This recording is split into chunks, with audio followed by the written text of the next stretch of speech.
One dark night, I looked up at the starry sky. The whole city was asleep, and I felt a deep compassion for these sleeping souls. After a hard day's work, the poor guys are forced to dream that their unfulfilled dreams will come true. In their dreams, they both live and sleep. They see neither the sun, nor the moon, nor the stars. In fact, the eyes looking at the dream are unable to see reality. It is an indispensable property of the dust of dreams to dissipate before the truth reveals itself. The darkness of the night thickened, and the stars in the sky became bigger and bigger. Gradually, the whole sky was illuminated by their twinkling light. And not only the sky, I too was filled with their silent beauty.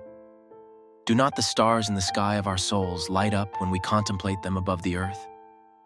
The truth is that one is filled with what one sees. He who sees little is filled with little, and he who sees great is filled with greatness. Our eyes are the gateway to our souls. Sitting against the tree, I simply dissolved into the sky as suddenly someone behind me put a cold, lifeless hand on my shoulder. I heard his footsteps too.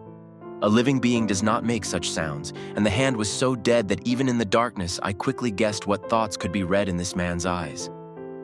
A physical touch brought to me the wind of his thoughts. The man was alive, young, but life had long ago left him, and youth perhaps he had never known. Now we were sitting together under the stars. I took his lifeless hands in mine, and they warmed a little, and my vital heat flowed to him too.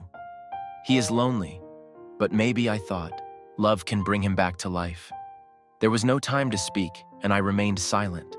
Sometimes it is in silence that the heart feels closeness, and the wounds that words can't heal, silence can heal them. Words and sounds create hindrances and obstacles to understanding music in its entirety. The night was calm and quiet. The music of stillness had taken hold of us both. He was no longer a stranger to me. I was here in him. At last, our unbroken silence and his tears made me realize that he was moved. He sobbed, his whole body trembling. What he was mourning in his heart made every muscle in his body shake. He kept crying, and finally he said, "I want to die.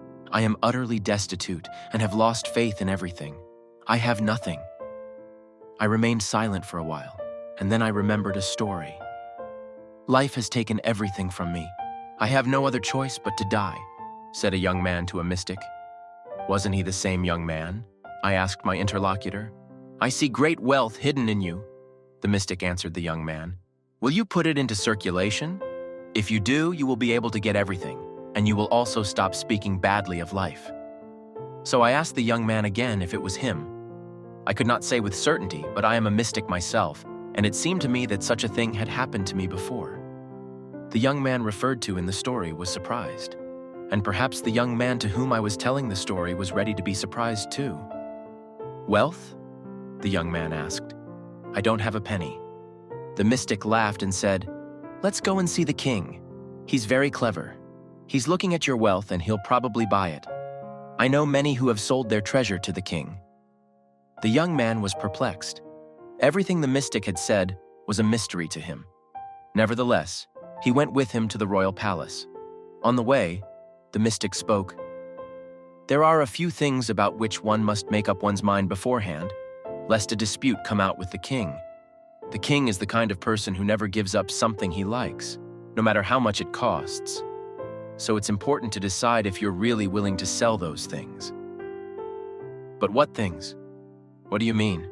the young man asked. "Well, your eyes, for example," said the mystic. "How much can you get for them? For my part, I am prepared to offer 50,000 rupees. Will that be enough? Or your heart and mind? You can get 100,000 each for them." The young man was astonished. He suspected that the mystic was out of his mind. "Are you insane? Eyes? Heart? The mind? What are you talking about? I can't sell them for any money. And it's not just me. No one is capable of it." The mystic replied with a laugh, "So which one of us is crazy, me or you? If you have so many valuables that you are not ready to sell even for hundreds of thousands of rupees, why do you call yourself a beggar? Make use of it all.